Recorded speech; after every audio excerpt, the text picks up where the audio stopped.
હવે જોઈશું સમાચાર વિસ્તારથી। સુરતના સચિન જીઆઈડીસી વિસ્તારમાં ગઈકાલે રાત્રે લક્ષ્મી વિલા ઇન્ડસ્ટ્રીયલમાં એક વ્યક્તિ લિફ્ટમાં ફસાઈ જતા દબાઈ ગયો હતો અને તેનું ઘટના સ્થળે મોત થયું હતું।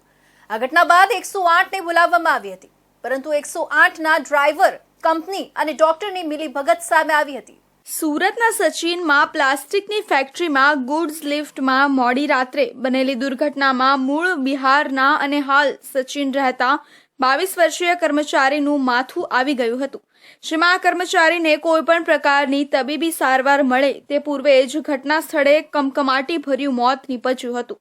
ત્યારબાદ 108ને જાણ કરવામાં આવતા યુવકનું મોત થઈ ગયું હોવાનું જણાવ્યું હતું। જોકે પોલીસને જાણ કરવામાં આવી નહોતી, છતાં આ યુવકને 108માં નજીકમાં આવેલી ખાનગી હોસ્પિટલમાં લઈ જવાયો હતો, જ્યાં પણ ફરજ પરના તબીબે 1 થી 1.5 કલાક પહેલા આ યુવકનું મોત થઈ ગયું હોવાનું સિવિલ હોસ્પિટલ લઈ જવા કહ્યું હતું અને મૃતદેહને હોસ્પિટલની અંદર લેવાની પણ ના કહી દીધી હતી। ત્યારબાદ મૃતદેહને 108ના કર્મીને બીજો ઇમરજન્સી કોલ આવતા રસ્તા પર મૂકી જતા રહ્યા હતા। આ સમગ્ર ઘટના સીસીટીવીમાં કેદ થઈ ગઈ છે। આખી ઘટનામાં પોલીસ આવ્યા બાદ મૃતદેહને સિવિલ હોસ્પિટલ ખસેડાયો હતો। એક તો જે યુવકનું મોત થયું હતું તેની બોડી શબવાહિનીમાં મોકલવાની જગ્યાએ 108ના ડ્રાઈવર અને ડોક્ટર 108ની વાનમાં બોડીને લઈને ગયા અને ત્યારબાદ સરકારી હોસ્પિટલની જગ્યાએ તેને પ્રાઇવેટ હોસ્પિટલમાં લઈ ગયા હતા। સીસીટીવીમાં પણ નજરે પડે છે કે જ્યારે સાર્વજનિક હોસ્પિટલના ડોક્ટરો ના પાડે છે ત્યારે 108ના કર્મીઓ કંપનીના માલિકોને ફોન કરે છે અને ત્યારબાદ ત્યાંથી થોડા માણસોને બોલાવી પ્લાસ્ટિકનો કાગળ લાવવાનું કહે છે, જેથી ત્યાંથી થોડાક માણસો આવ્યા અને પ્લાસ્ટિકની થેલીઓ તેમને આપી તો તેમને ત્યાં હોસ્પિટલની બહાર જ યુવકની લાશને રઝળતી છોડી દીધી હતી। આ ઘટના બાદ તાત્કાલિક 108ના બંને કર્મી ત્યાંથી એમ્બ્યુલન્સ લઈને નીકળી ગયા હતા અને ત્યારબાદ પોલીસ એન્ટર થઈ હતી। એકચ્યુઅલી અમારા ત્યાં એક 108 એટલે 108માં પેશન્ટ અહીંયા લઈને આવ્યા હતા, જે કે એ પેશન્ટ મૃત જાહેર હતું પહેલાથી જ મૃત હતું। તો અમે એમને એટલે અમારી ત્યાં જે સિસ્ટર હતી એ સિસ્ટર આવીને મને બોલ્યા કે સર બહાર જરાક ગંભીર હાલતમાં એક પેશન્ટ આવ્યું છે, તો તમે સર બહાર આવીને જોઈ જાઓ। હા, તો પછી એ રીતે એમને એટલે સારું લાગે તો આપણે હોસ્પિટલમાં લઈશું। તો હું એકચ્યુઅલી મારો જે બધા સામાન હતા તો અમે લઈને ગયા પેશન્ટને જોવા માટે। હા, બહાર જ જોયું અમે લોકોએ। તો પેશન્ટને અમે લોકો બહાર જોયા। પેશન્ટને બહાર જોયા પછી હું એમના જે 108 108માં જે સિસ્ટર હોય કે XYZ જે પણ હતા, મેં એમની જોડે પૂછ્યો કે આ પેશન્ટનું એટલે કેવી રીતે આવું બધું ઈજા થયેલું છે। તો એમના જે શું બોલાય છે 108 વાળા હતા, તો એ લોકો મને બોલ્યા કે સર કંઈક લિફ્ટમાં એમને કંઈક ઇન્જરી થયું છે। તો મેં એમને જોયું, પલ્સ નહીં હતું, હા, રેસ્પિરેટરી પણ સિસ્ટમ હા બિલકુલ નહીં હતી ને હા એટલે જે શું બોલાય છે હાર્ટની જે ધડકન હોય એ પણ બિલકુલ નહીં હતી। હા, ને રેટિના આઈઝ હું જોઈને પછી એમને બોલ્યો છું હા કે સિસ્ટર તમે એમને રિલેટિવને શું બોલ્યા છો?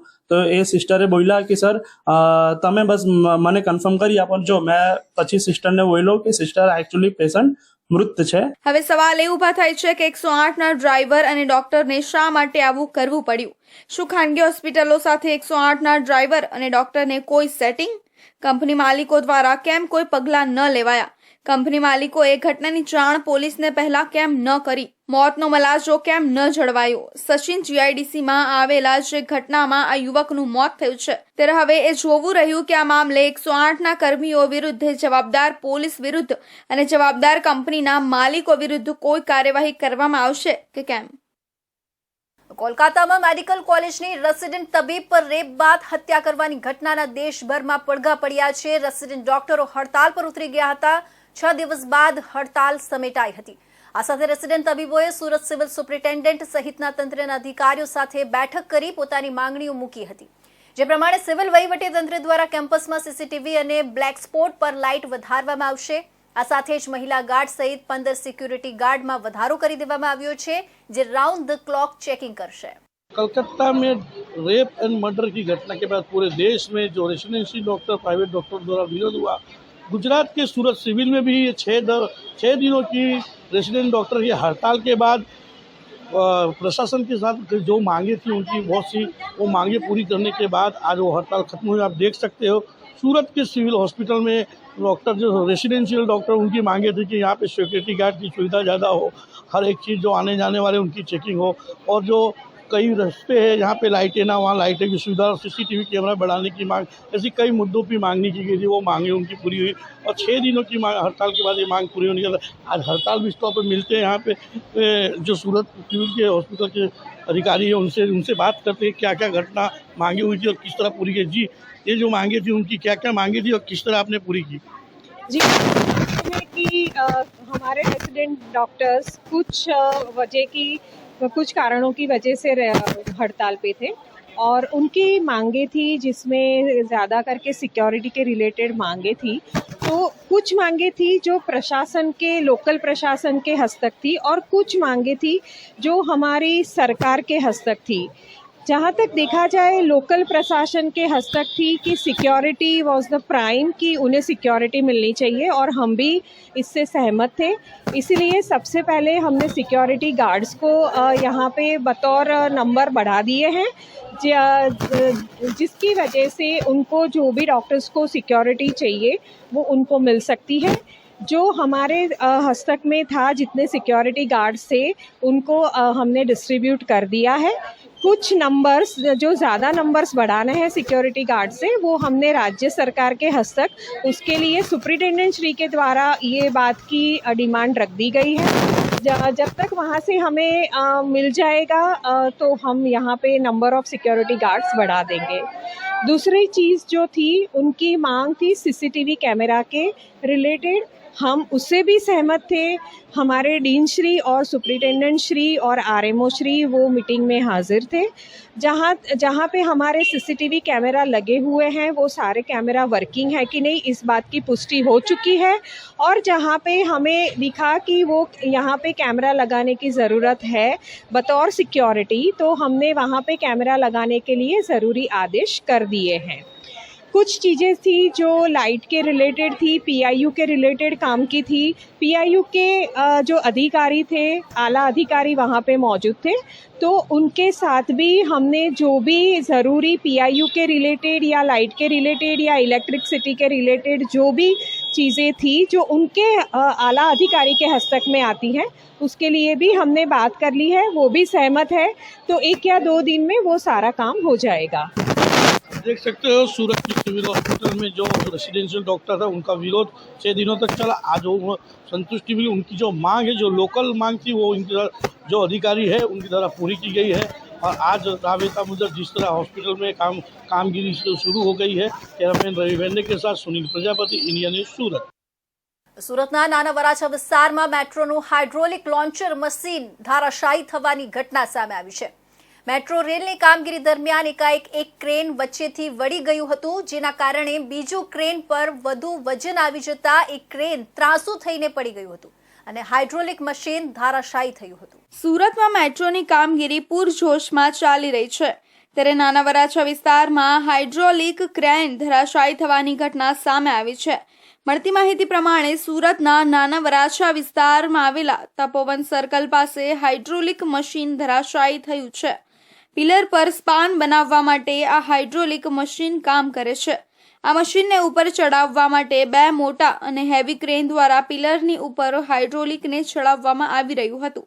આ દરમિયાન એક ક્રેન વચ્ચેથી વળી ગયું હતું, જેના કારણે બીજું ક્રેન પર બધું વજન આવી જતા બીજું ક્રેન ત્રાંસુ થઈને પડી ગયું હતું। આ સાથે જ હવામાં લટકતું હાઇડ્રોલિક મશીન મકાન પર પડ્યું હતું। હાઇડ્રોલિક મશીન મકાન પર પડતા મકાનના આગળના ભાગને નુકસાન પહોંચ્યું છે। સદનસીબે આ મકાનમાં કોઈ હાજર ન હોવાથી મોટી જાનહાનિ ટળી હતી। હાઇડ્રોલિક મશીન અને ક્રેન નીચે પડ્યા ત્યારે ત્યાં પાર્ક કરેલી 3 4 વ્હીલર કારો દબાઈ ગઈ હતી અને નુકસાન પહોંચ્યું હતું।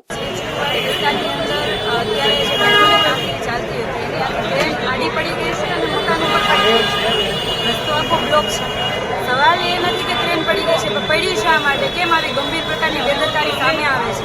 આના પહેલાં પણ મેટ્રોની કામગીરી દરમિયાન ઘણી બધી વખતે ઘટનાઓ બનતી। આના પહેલાં સ્પાન તૂટવાની ઘટના બની હતી। એ સ્પાન તૂટ્યો ત્યારે મેટ્રોએ ભીનું સંકેલવા માટે એવું કીધું હતું કે અમે કોન્ટ્રાક્ટરને શોકોસ આપી લઈશું, ખુલાસા બાદ અમે પગલાં લઈશું।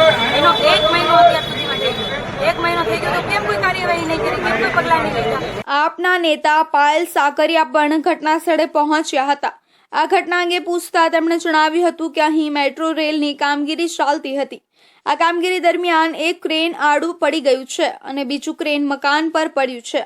રસ્તો પણ બંધ છે. ક્રેન કેવી રીતે પડ્યું, કેમ આવી ગંભીર પ્રકારની બેદરકારી સામે આવી છે. અને પહેલા પણ મેટ્રોની કામગીરી દરમિયાન અનેક ઘટનાઓ ઘટી છે. પહેલા સ્પાન તૂટવાની ઘટના ઘટી હતી. એ સ્પાનવાળી ઘટનાનું ભીનું સંકેલવા માટે એવું કહ્યું હતું કે અમે કોન્ટ્રાક્ટરને શો કોઝ આપીશું ને ખુલાસા બાદ પગલાં લઈશું. આજે આ ઘટનાને 1 મહિનો થઈ ગયો છે તો કેમ કોઈ કાર્યવાહી કરી નથી? કોઈ પણ ઘટના ઘટે તો અધિકારીઓને કોઈ ડર જ નથી. કોન્ટ્રાક્ટર એની મસ્તીમાં કામ કરે છે. કોણ મૃત્યુ પામે છે કે કોણ જીવે છે એની સાથે તેને કોઈ લેવા દેવા જ નથી. આ તો સારું છે, ભગવાનનો આભાર માનીએ કે અહીં કોઈને જાનહાનિ નથી થઈ. ખૂબ જ ગંભીર છે. થોડા દિવસ પૂર્વે પણ આવી ઘટના બની હતી. આ પ્રોજેક્ટનું કામ ગુજરાત મેટ્રો રેલ દ્વારા નિર્માણિત છે. સુરત મહાનગરપાલિકા દ્વારા ત્યારે પણ ગંભીર રીતે નોંધ લઈને જાણ કરાઈ હતી કે આવી ઘટના વારંવાર ન બની. આ ઘટના ફરીવાર બની છે. ત્યારે મેટ્રો રેલના અધિકારીઓ સાથે વાત કરી છે.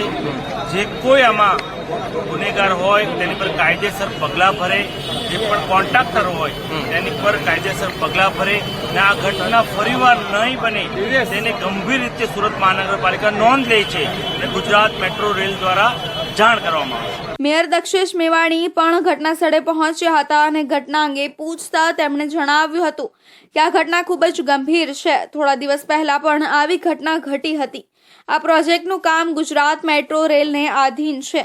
સુરત મહાનગરપાલિકા દ્વારા અગાઉની ઘટનામાં પણ ગંભીરતાથી નોંધ લઈને જાણ કરાઈ હતી કે આવી ઘટના વારંવાર ન ઘટે. જો કે ઘટના ફરીવાર ઘટી છે ત્યારે મેટ્રો રેલના અધિકારીઓ સાથે વાત કરી છે ને જે કોઈ આમાં ગુનેગાર છે તેમના વિરુદ્ધ કાયદેસરના પગલાં લેવામાં આવે. જે પણ કોન્ટ્રાક્ટર હોય તેમના વિરુદ્ધ કાયદેસરના પગલાં ભરે. શહેરમાં જાહેર માર્ગો પર રખડતા પશુઓના આતંકને લઈને વાહન ચાલકો અને રાહદારીઓમાં ભય પ્રસરી રહ્યું છે. સિલવાસામાં માર્ગો પર રખડતા પશુઓનો આતંક પ્રવર્તી રહ્યો છે. ગૌપાલકો પોતાના પશુઓને જાહેર માર્ગો પર ખુલ્લા છોડી દે છે, જેના કારણે પશુઓ જાહેર માર્ગો પર અડીંગો જમાવે છે, જેનાથી અવારનવાર રાહદારીઓ અને વાહન ચાલકો અને રાહદારીઓને ગોથે ચડાવી ઘાયલ કરે છે, જેને લઈને અવારનવાર અકસ્માતોના બનાવ બની રહ્યા છે. સિલવાસા નગરપાલિકા વિસ્તારમાં માર્ગો પર રખડતા પશુઓની વધતી સંખ્યાને કારણે રોજે રોજ અકસ્માતો સર્જાઈ રહ્યા છે, જેના કારણે રાહદારીઓ અને સ્થાનિક નાગરિકોને ભારે હાલાકીનો સામનો કરવો પડી રહ્યો છે. આ રખડતા પશુઓ રસ્તા પર કબજો જમાવીને બેસી જાય છે, જેના કારણે ટ્રાફિક જામની સ્થિતિ સર્જાય છે. પ્રાપ્ત માહિતી અનુસાર નગરપાલિકા વિસ્તારમાં રખડતા પશુઓના કારણે રોજે રોજ અકસ્માતો સર્જાઈ રહ્યા છે, જેમાં લોકોને નાની મોટી ઈજાઓ થઈ રહી છે. તાજેતરમાં રિંગ રોડ પર અકસ્માતમાં એક વ્યક્તિનું મોત થયું હતું, જ્યારે નરોલી રોડના કસ્તુરી વિસ્તારમાં BMW અને ગાય વચ્ચે અથડામણમાં એક ગાયનું મોત થયું હતું. ખરાબ રસ્તાઓ અને રખડતા પશુઓને કારણે લોકોની મુશ્કેલી વધી છે. નગરપાલિકા દ્વારા રખડતા પશુઓને પકડવાની ઝુંબેશ પણ શરૂ કરવામાં આવી હતી, પરંતુ હજુ સુધી પરિસ્થિતિમાં કોઈ ખાસ સુધારો થયો નથી. રખડતા પશુઓને પકડવા માટે નગરપાલિકાના કાઉન્સિલર સુમનભાઈ પટેલે કલેક્ટરને આવેદનપત્ર પણ આપ્યું હતું, પરંતુ આ દિશામાં કોઈ નક્કર પગલાં ભરાયા હોવાની માહિતી મળી નથી. રખડતા પશુઓને વહેલી તકે પકડીને ગૌશાળામાં મોકલવામાં આવે અથવા તેમના માલિકોને કડક સૂચના આપી બાંધી રાખવામાં જણાવવામાં આવે તો ટ્રાફિક જામની समस्या અને અકસ્માતો ઘટી શકે તેમ છે. नरोली में आज बहुत ही बड़ी दुखद की घटना है कि हमारे स्कूल के सामने बड़ौदा बैंक के पास 2 गायों की जगह पे मृत्यु हो गई है किसी व्हीकल के साथ एक्सीडेंट होने के कारण, और एक बछड़ा है वो ज़्यादा घायल है, उसकी भी बहुत हालत नाजुक है, खराब है. मैं आपके माध्यम से प्रशासन से एक मांग करना चाहता हूँ कि जो भी गाय मालिक की हो और वो लोग छोड़ देते हैं और ऐसी घटना घटे तो उनके ऊपर लीगली FIR हो और उनको 6 महीने तक जामीन ना मिले. પરંતુ શહેરના જાહેર માર્ગો પરથી રખડતા પશુઓની સંખ્યા ઓછી થતી નથી, ત્યારે પાલિકા તંત્રના બણગા પોકળ સાબિત થઈ રહ્યા છે. જેને લઈને લોકોમાં રોષ પ્રવર્તી રહ્યો છે. શું પાલિકા તંત્ર હજુ વધુ જાનહાનિ થાય તેની રાહ જોઈ રહ્યું છે? તેવા સવાલ ઊભા થઈ રહ્યા છે. પ્રધાનમંત્રી નરેન્દ્ર મોદીએ 15મી જાન્યુઆરી 2024ના રોજ પ્રધાનમંત્રી જનજાતિ આદિવાસી ન્યાય મહાઅભિયાન PM જનમન હેઠળ આદિમ જૂથ સમુદાયના લોકોને વિવિધ સુવિધાઓ પ્રાપ્ત થાય તે માટે કેમ્પોનું આયોજન કરવામાં આવશે. જે અંગે સુરત જિલ્લા કલેક્ટરે પત્રકાર પરિષદમાં માહિતી આપી હતી. આદિમ જૂથો એટલે એવા જૂથો કે જે સભ્યતાના પ્રકાશથી દૂર રહે છે. ઇવાન્સ પ્રિટચાર્ડના મતાનુસાર આદિમ જૂથો એટલે એવા જૂથો કે જે વસ્તી ક્ષેત્ર અને સામાજિક સંપર્કની દ્રષ્ટિએ નાના ધોરણોના જૂથમાં અને વધુ પ્રગતિશીલ સમાજની તુલનામાં સરળ, ઔદ્યોગિક અને આર્થિક ક્ષેત્રે પછાત હોય છે અને જેમનામાં સામાજિક ક્ષેત્રમાં કાર્યોમાં વિશેષીકરણનો અભાવ જોવા મળે છે. આદિમ જાતિ એ એક વિભિન્ન ભાષા કે બોલી બોલતો, વિભિન્ન સંસ્કૃતિ ધરાવતો સામાજિક સમૂહ છે જે અન્ય આદિવાસી જૂથોથી અલગ તરી આવે છે. રાજકીય દ્રષ્ટિએ અસંગઠિત હોય છે. સુરત જિલ્લામાં જે મહાઅભિયાન છે તેમાં આદિમ જૂથ ધરાવતા સમુદાય ઉમરપાડા તાલુકાના 36 ગામો, માંડવી તાલુકાના 23 ગામો, મહુવા તાલુકાના 25 ગામો અને બારડોલી તાલુકામાં 4 ગામો અને માંગરોળ તાલુકાના 1 ગામ, આ મળીને 89 ગામોનો સમાવેશ થાય છે. અને તમામ તાલુકા મળી એની જે કુટુંબ છે એ 2432 કુટુંબો છે અને વસ્તી છે એ 9854 જેટલી વસ્તી ધરાવે છે. અને આપણે જે પહેલા તબક્કામાં ડિસેમ્બર 23 થી જાન્યુઆરી 24 દરમિયાન દરેક ગામોમાં યોજનાના પ્રચાર પ્રસાર માટે આપણે 145 જેટલા IIC કેમ્પ યોજાયા હતા. એના દરમિયાન જે આપણે selfie point, wall point, holding banner, card વિતરણ વધુ કરાવીને પ્રચાર પ્રસાર કરવામાં આવ્યો હતો. એમાં લાભાર્થીના ઘરે જે નળ કનેક્શન આપવામાં આવેલા હતા, માંડવી તાલુકાના દેવગઢ અને ઉમરપાડા તાલુકાના ધાનવાડા, એમાં 2 ધનવંદન વિકાસ કેન્દ્રએ પણ બનાવવા માટે દરખાસ્ત કરી છે. પ્રધાનમંત્રી જનજાતીય આદિવાસી ન્યાય મહાઅભિયાન એટલે જેને PM જનમન અભિયાન જે કહેવાય છે, એટલે એને એ જે છે આદિમ જૂથ સમુદાય જે પ્રાઇમરીલી જે PVTG ગ્રુપ છે એમના કલ્યાણ માટે માનનીય વડાપ્રધાનશ્રી દ્વારા જે શરૂઆત કરવામાં આવેલ છે. આ મહાઅભિયાનમાં જે આદિમ જૂથ સમુદાયની વસ્તી ધરાવતા જેટલા ગામો છે એમાં 11 જેટલી સુવિધાઓ છે એ પૂરી પાડવા માટે અંદાજિત 24,000 કરોડની જોગવાઈ કરવામાં આવે છે. અને આમાં જે આદિમ જૂથ સમુદાયના કલ્યાણ માટેની સુવિધાઓ છે જેમાં પાકું ઘર, રોડ કનેક્શન, આરોગ્ય કેન્દ્ર, છાત્રાલયો, વીજ જોડાણ, પાણીનું નળ કનેક્શન, આંગણવાડી સેન્ટર, વંદન વિકાસ કેન્દ્ર બનાવવાનું, મલ્ટીપર્પઝ સેન્ટર બનાવવાનું, solar street light, mobile tower બનાવવા અને સ્કિલ તાલીમ કેન્દ્રના બનાવવા માટેનો સમાવેશ કરવામાં આવેલ છે. કલેક્ટર સૌરભ પારધીએ જણાવ્યું હતું કે પ્રધાનમંત્રી જનજાતિ આદિવાસી ન્યાય મહાઅભિયાન એટલે કે જેને PM જનમન અભિયાન જે કહેવાય છે, એટલે એને એ જ આદિમ જૂથ સમુદાય છે. PVTG ગ્રુપના કલ્યાણ માટે વડાપ્રધાન દ્વારા જે શરૂઆત કરવામાં આવેલ છે, આમાં મહાઅભિયાનમાં જે આદિમ જૂથ સમુદાયની વસ્તી ધરાવતા જેટલા ગામો છે એમાં 11 જેટલી સુવિધાઓ છે એ પૂરી પાડવા માટે અંદાજિત 24,000 કરોડનું જોગવાઈ કરવામાં આવે છે. અને આમાં જે આદિમ સમુદાયના કલ્યાણ માટેની સુવિધાઓ છે. મહારાષ્ટ્રના જલગાંવથી સુરત આવેલો એક યુવક સુરત રેલવે સ્ટેશન અને સહારા દરવાજા વચ્ચેના રેલવે ટ્રેકના હાઈટેન્શન લાઇનના થાંભલા પર ચડી ગયો હતો. આ અંગે કોલ મળતા ફાયર વિભાગ દોડી ગયું હતું. હાઈટેન્શન લાઇનના પાવરને બંધ કરી ટ્રેનોને 3 કલાક રોકી આ યુવકને નીચે ઉતારવામાં ફાયર વિભાગ સફળ રહ્યું હતું. અત્રે ઉલ્લેખનીય છે કે નશામાં યુવક હાઈટેન્શન લાઇનના થાંભલા પર દોડાદોડી અને ડાન્સ કરતો હતો અને શર્ટ પણ કાઢી નાખ્યો હતો. મળતી માહિતી પ્રમાણે ફાયર વિભાગને રાત્રે 2 વાગ્યે કોલ મળ્યો હતો કે સુરત રેલવે સ્ટેશન અને સહારા દરવાજા વચ્ચેના રેલવે ટ્રેકના હાઈ ટેન્શન લાઇનના થાંભલા પર કોઈ યુવક ચડી ગયો છે, જેથી ઘાસી શેરી ફાઇલ વિભાગ તાત્કાલિક ઘટના સ્થળે દોડી ગયું હતું. ઘટનાની જાણ બાદ સુરત રેલવે સ્ટેશનના અધિકારીઓ, પોલીસ અને RPF દોડતી થઈ ગઈ હતી. ત્યારબાદ સૌથી પહેલા હાઈ ટેન્શન લાઇનના પાવરને બંધ કરી દેવામાં આવ્યો હતો. ફાયર અને પોલીસ દ્વારા યુવકને નીચે ઉતરી જવા સમજાવવામાં આવી રહ્યો હતો. જોકે તે નશામાં હોય હાઈ ટેન્શન લાઇનના થાંભલા પર શર્ટ કાઢી દોડાદોડી કરી રહ્યો હતો અને ઉપર જ ડાન્સ પણ કરી રહ્યો હતો, જેથી તેને સમજાવવામાં આવી રહ્યો હતો. જોકે તે નીચે ઉતરવા તૈયાર ન હતો. ત્યારબાદ ફાયર વિભાગની લેડર દ્વારા અને એક ટ્રેનને નીચે ઊભી રાખી યોગ સુધી પહોંચવાનો પ્રયાસ કરવામાં આવ્યો હતો. એક ફાયર અધિકારી હાઈ ટેન્શન લાઇનના થાંભલા પર ચડ્યો હતો અને ત્યારબાદ આ યુવકને સમજાવવાનો પ્રયાસ કર્યો હતો. જોકે તે સમજ્યો ન હતો, જેથી યુવકને થાંભલા પરથી નીચે પાડી દેવામાં આવ્યો હતો, જેથી નીચે ઉભેલા ફાયર કર્મચારીઓ દ્વારા તેને પકડી પાડવામાં આવ્યો હતો. રૂપિયા અને મોબાઈલ નીચે ફેંકી દેનાર યુવક દારૂના નશામાં હતો. આ સાથે તેના ખિસ્સામાં રેલવે ટ્રેક પરના પથ્થર નીકળ્યા હતા. યુવકની પૂછપરછ કરતા પોતાનું નામ ધવલ જાદવ હોવાનું જણાવ્યું હતું અને તેની ઉંમર 35 વર્ષ હોવાનું કહ્યું હતું. हमको वो कंट्रोल में से मैसेज मिला था जरूरत रेलवे के वो खंबे में एक आदमी ऊपर चढ़ गया है, तो हम लोग तुरंत आ गए और देखा तो वो एक आदमी ऊपर बैठ के उधर उधर जा रहा था. हमने उतारने की बहुत कोशिश की लेकिन वो कोई कामयाब नहीं हुए. बाद में धीरे धीरे उसको समझा कि वो ट्रेन मंगाई और फायर की सीढ़ी लगा के उसको एक आदमी उधर से चढ़ा, एक हमारा आदमी वो सीढ़ी से चढ़ा. सर कितने घंटे से इसको आप लोग ने इसको कोशिश की उतारने के लिए? 2 बजे से 5 बजे तक. મહારાષ્ટ્રના ચલગાંવથી સુરત ટ્રેનમાં જ આવ્યો હતો.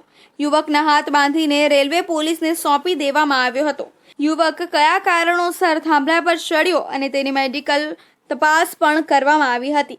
108 દ્વારા યુવકની તપાસ કરતા તેને કોઈ સમસ્યા હોવાનું સામે આવ્યું નથી. ગુજરાતથી નાસિક શિરડી જતા યાત્રાળુઓ માટે ખાસ સમાચાર સામે આવી રહ્યા છે. સાપુતારાથી નાસિક શિરડી જોડતો રાષ્ટ્રીય ધોરીમાર્ગ ત્રીજા દિવસે પણ બંધ છે. સાપુતારા નાસિક રાષ્ટ્રીય ધોરીમાર્ગ રસ્તા રોકો આંદોલનના ત્રીજા દિવસે પણ ઠપ થઈ જતા મુસાફરો અને નાસિક શિરડી જતા ભાવિકોને હાલાકી વેઠવાની નોબત ઊભી થઈ હતી.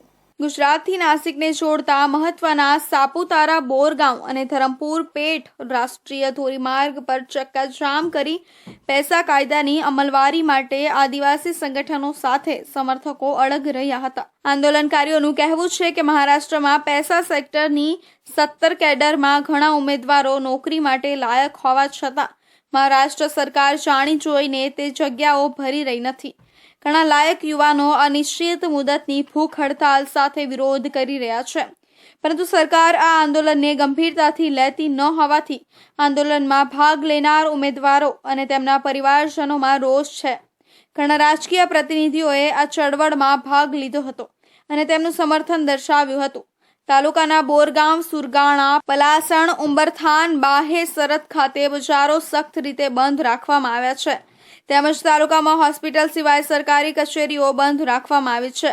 આ સમયે પોલીસે ચુસ્ત બંદોબસ્ત ગોઠવી દીધો હતો અને બોરગામ, સાપુતારા અને ધરમપુર પેઠ મહારાષ્ટ્ર ગુજરાતનો વાહન વ્યવહાર 3 દિવસથી ઠપ થઈ જતા એસટી નિગમને કરોડો રૂપિયાની આવક ગુમાવવી પડી છે. ગઈ 20 તારીખથી મહારાષ્ટ્રના આદિવાસી વિસ્તારોમાં જે ખાસ કરીને ગુજરાતની બોર્ડર ઉપર જે છે એમાં પૈસા એક્ટ હેઠળ એ લોકોએ ટ્રાફિક ચક્કાજામનો કાર્યક્રમ આયોજિત કર્યો છે અને એ હિસાબે એ લોકો 20 તારીખથી લગભગ તમામ રસ્તાઓ જે છે ગુજરાત તરફ આવતા બોર્ડર પરના એ તમામ રસ્તાઓ એ લોકો બ્લોક કર્યા છે.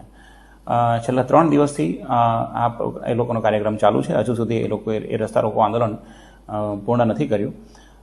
જે તે વખતે મહારાષ્ટ્રની સરકાર અને મહારાષ્ટ્રના પોલીસ સ્ટેશનના નજીકના જે પોલીસ સ્ટેશનના અધિકારીઓ છે એમણે ગુજરાત પોલીસને એટલે કે ખાસ કરીને જે બોર્ડર વિસ્તારના જિલ્લાઓ છે એમને જાણ કરી હતી અને એ હિસાબે અમે લોકોએ પણ અહીંના નજીકના ડિસ્ટ્રિક્ટ્સમાં પણ અમે લોકોએ જાણ કરી હતી કે ભાઈ અત્યારે આ રસ્તાઓ બંધ છે. આંદોલનકારીઓએ સાપુતારા નજીક ગુજરાતથી નાસિક શિરડીને જોડતા મહત્વના રાષ્ટ્રીય ધોરીમાર્ગ પર ચક્કાજામ સાથે ગુજરાતના ધરમપુરને જોડતો રસ્તો પણ બંધ કર્યો છે. સુરગાણા તાલુકાના કોમ્યુનિસ્ટ પાર્ટીના માજી ધારાસભ્ય જેપી ગાવિત તેમના સમર્થકો સાથે છેલ્લા 3 દિવસથી આંદોલન ઉપર બેઠા છે.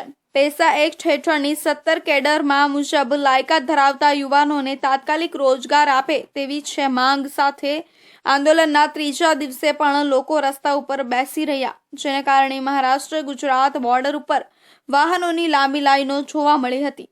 બંધના આંદોલનને કારણે ડાંગ પોલીસે ગુજરાતના પ્રવાસીઓને હાલ પૂરતું મહારાષ્ટ્રના શિરડી અને નાસિકના પ્રવાસને ટાળવા માટે અપીલ કરી છે. કલકત્તામાં મહિલા ડોક્ટર સાથે દુષ્કર્મ થયું તે વિષય પર કાર્યક્રમનું આયોજન કરવામાં આવ્યું હતું. અપમૃત્યુ નિવારણ સહાય સંસ્થા દ્વારા કોલકાતાની ઘટના મામલે સુરક્ષા સર્વપ્રથમ વિષય પર પરિસંવાદ કાર્યક્રમનું આયોજન કરવામાં આવ્યું હતું. આ કાર્યક્રમમાં એક એપ પણ લોન્ચ કરવામાં આવી હતી. અપમૃત્યુ નિવારણ સહાય સંસ્થા દ્વારા કોલકાતાની ઘટના મામલે સુરક્ષા સર્વપ્રથમ વિષય પર પરિસંવાદ કાર્યક્રમનું આયોજન કરવામાં આવ્યું હતું. આ કાર્યક્રમમાં એક એપ પણ લોન્ચ કરવામાં આવી હતી. અપમૃત્યુ નિવારણ સહાય સંસ્થાના પ્રમુખ ગીતાબેન શોરફે જણાવ્યું હતું કે કલકત્તામાં મહિલા ડોક્ટર સાથે દુષ્કર્મ થયું તે વિષય પર આજે અમે એક કાર્યક્રમનું આયોજન કર્યું હતું, જેમાં આપણા શહેરના 10 એવા વ્યક્તિઓ કે જેને પોતપોતાના ક્ષેત્રમાં સારું કાર્ય કરી રહ્યા છે તેવા વ્યક્તિઓ અહીં ઉપસ્થિત રહ્યા હતા અને 3 મિનિટમાં તેઓના વક્તવ્ય દ્વારા આવા કેસ મામલે સજેશન્સ અને રેકોર્ડેશન વિદ્યાર્થીઓ સુધી પહોંચાડ્યા કે જેથી વિદ્યાર્થીઓને આવી ગંભીરતાનું ધ્યાન રહે અને તેઓ ભવિષ્યમાં આવા કોઈ વિષય આવે ત્યારે સૌથી પહેલ કરી અને આગળ આવે. આ માટે અહીંયા અમે લોકોએ એક એપ પણ લોન્ચ કરી છે. આ એપ સુરક્ષા માટેની છે, કારણ કે આજના પરિસંવાદનો અમારો ટાઇટલ જ છે સુરક્ષા સર્વપ્રથમ. એટલે સૌથી પહેલી અમે સુરક્ષાની વાત કરવા માટે અહીંયા એપ લોન્ચ કરી છે. પૂર્વ સૈનિક સેવા દ્વારા અહીંયા આગળ એક આયોજન કર્યું છે અમે પરિસંવાદનું. એ પરિસંવાદનો મૂળ હેતુ તો હાલમાં જે કલકત્તામાં રેસિડેન્ટ ડૉક્ટર સાથે દુષ્કર્મ જે થયું તે વિષય છે, પરંતુ તેની સાથે અમે એને બહોળો વિસ્તાર આપી અને એના માટેના રેકમેન્ડેશન અને સજેશન્સ જે આપણા શહેરના 10 એવા વ્યક્તિઓ કે જેણે પોતપોતાના ક્ષેત્રમાં સારું કાર્ય કરતા રહ્યા છે તેવા વ્યક્તિઓને અહીં ઉપસ્થિત કરી અને 3 મિનિટમાં તેઓના વક્તવ્ય દ્વારા આવા સજેશન્સ અને રેકમેન્ડેશન્સ લઈ અને વિદ્યાર્થીઓ સુધી પહોંચાડ્યા કે જેથી વિદ્યાર્થીઓને પણ આની ગંભીરતાનું ધ્યાન રહે. પાટુ એટલે કે સુરક્ષા. પાટુ એ સંસ્કૃત વર્ડ છે. આગામી સમયમાં અમે પાટુ.in અને પાટુ.org એપ લોન્ચ થશે અને એ પાટુનો મતલબ છે સુરક્ષા. તો અમે ઈચ્છીએ છીએ કે આપણે દરેક જણને એમના મોબાઈલમાં દરેક દીકરીઓને આ પ્રોટેક્ટર આપીએ કે જેથી કરીને એ જેવી મોબાઈલમાં એની સ્વિચ દબાવે કે તરત જ એના ફેમિલી મેમ્બર્સ અને સપોર્ટ કરવા માટે રેડી થઈ છે, એટલે પોલીસ સ્ટેશન પણ એમાં જોડાઈ શકે. આ રીતે અમે આ એપને 15 દિવસ પછી લોન્ચ કરીશું. આનો લાભ થાય એ છે કે દીકરીઓ જ્યારે મુશ્કેલીમાં મુકાય ત્યારે આ એપ એને મદદ કરી શકે. પોતાના મોબાઈલ પર ફક્ત એક જ સ્વિચ દબાવવાની રહેશે જેથી તેને સલામતી મળી રહે. તો આ હતા સુરત બુલેટિનના મહત્વના સમાચાર. નવા સમાચાર માટે જોતા રહેજો ઇન્ડિયા ન્યૂઝ ગુજરાત.